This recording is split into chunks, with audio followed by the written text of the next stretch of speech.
I didn't really think it would be this way. I didn't think about. I feel like I thought about the apocalypse all my life, but I didn't know it would be like this. Like quite, you know. I didn't think of viruses, especially. I didn't think about that. I don't know why. True. I also think about a lot about apocalypse, but viruses. It's more. It's more, for me more about zombies and. Yeah, yeah.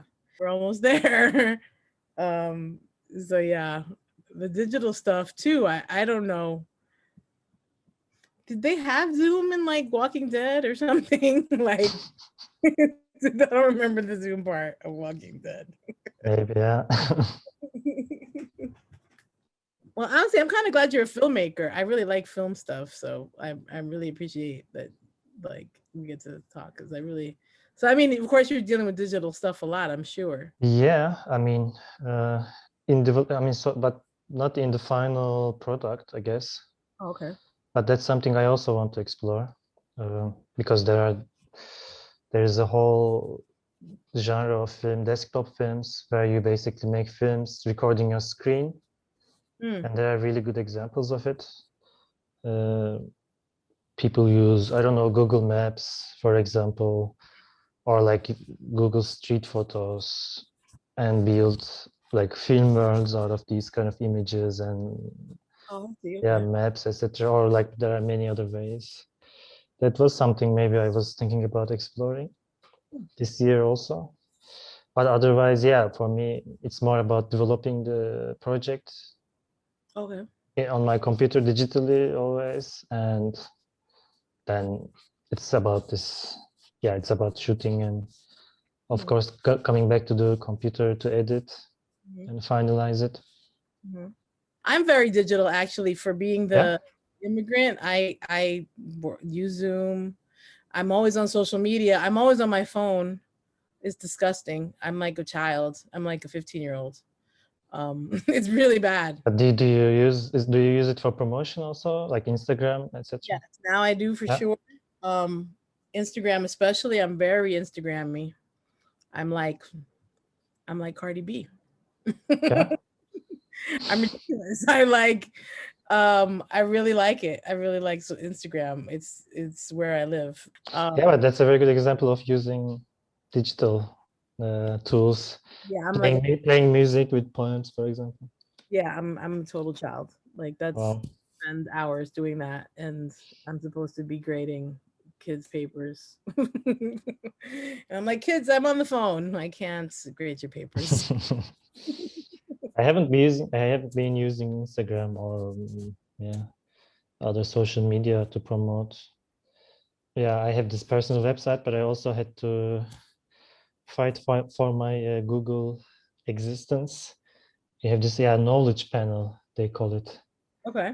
So I had to fight for my knowledge panel, for my Google existence, for my digital. I mean, that's basically your digital existence. When people Google you, if there's someone else there, which there is when you, Also, you had someone else there who was more like famous than you on Google. I mean, there is another visual artist. I mean, a virtual reality filmmaker. He calls himself, and he is there, for example, and it's funny though. Like it's that we are fighting for this. Yes, Digital. there's a another writer who's got my name. She's pretty new too, and she writes like erotica. She writes like 50 Shades of Grey, but in Spain. Ah, okay. I think it's funny, but it's also yes, you do have to fight. It's yeah, for a while. Yeah, because people Google your name and that's it. They don't think about it much. Yeah, and for the work, yeah. They just look for this quick bit of information about you, and it becomes so important to be on the top of the Google search and all these things.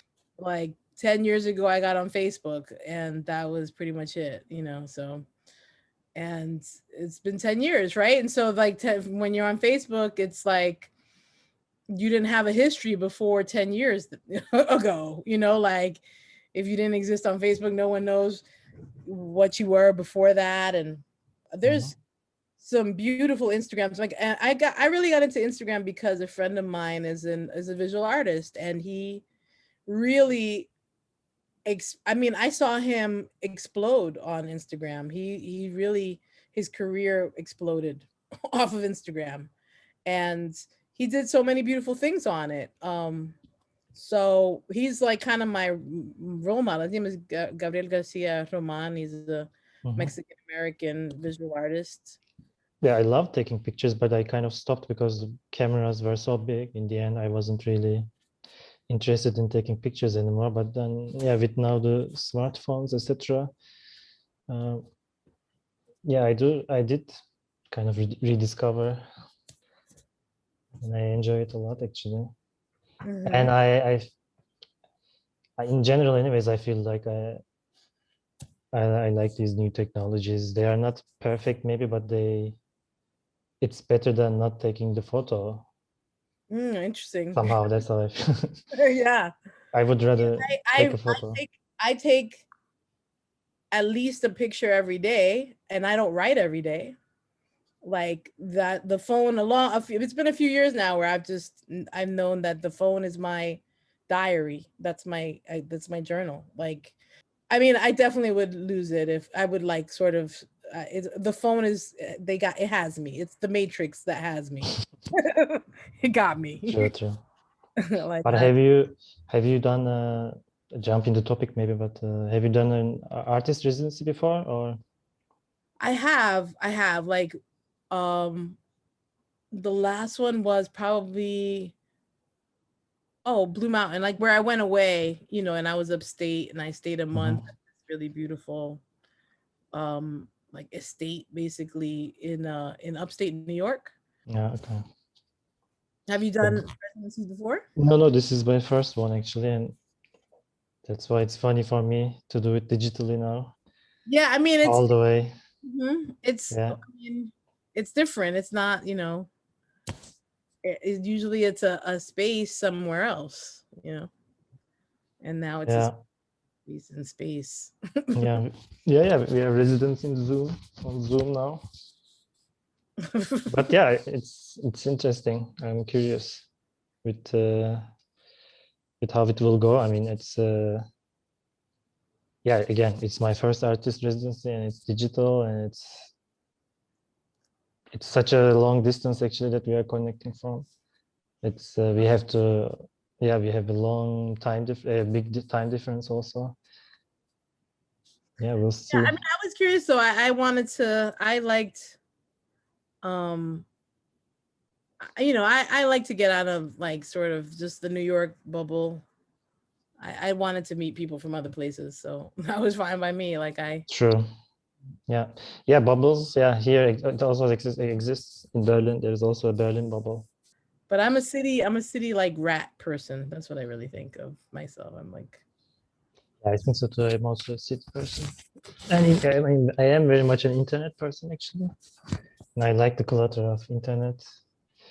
oh yeah, I I don't like that it's so centralized now. And it's just 3 or 4 websites hmm. that we visit.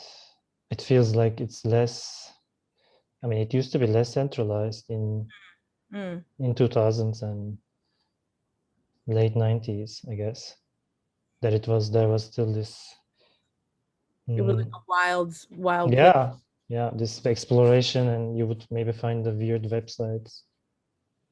That was It took me a while to get to the internet. I remember I didn't even want to get email in like the 90s when they first had it.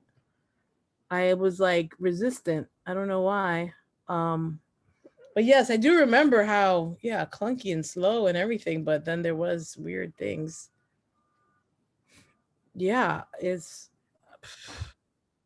it happened so fast. It's like visual stuff is so, it just sort of washes over you. yeah, there's this mass immigration between social media sites, like from Facebook to Instagram, and probably soon from like people will move in masses from Instagram to something else. Well, TikTok, And that's then from there on after something else. that. It's like this Mhm. mass movements all the time. And I think if you're not on the move all the time, you are so, I think in 10 years you would be so out of place. Behind. I mean, I think actually it's affected my friendships, honestly. Yeah. I have a couple of friendships I think have just crashed because I literally have one friend who's often angry at me because she'll find out something about me from someone else who heard it on social media, and I didn't text her or call her about it. And I was just like, but I put it on Instagram. Like, don't you see that I'm not a person anymore? I am a digital, I exist there. Yeah, that's right. Yeah. So, yeah, I kind of submitted to all that a little bit. Yeah. Did not resist.